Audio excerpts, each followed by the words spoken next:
System అసలు ఎంత నీట్గా ఉంటుందో, గుండె వర్క్ చేసే విధానం, కిడ్నీలు, లివర్, చిన్న గ్రంథి ప్రాంక్యాస్ దగ్గర నుంచి, అలాగే ఇంకా రకరకాల అవయవాలు, పెద్ద ప్రేవు, చిన్న ప్రేవు, మొత్తం వాటి నిర్మాణం, డిజైన్ చూస్తే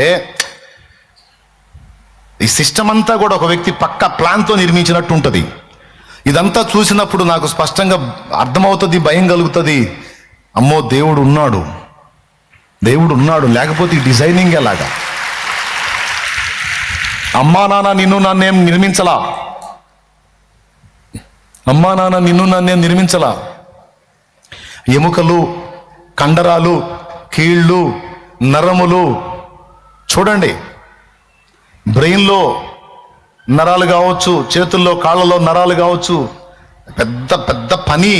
మానవుడి నిర్మాణమే ఒక పెద్ద పని. ఆ చివర బొమ్మ చూడండి, చెట్ల వేర్లు ఉన్నట్టున్నాయి, చెట్ల వేర్లు ఉన్నట్టున్నాయి, కానీ మన బాడీలో అన్ని నరాలు ఉన్నాయి.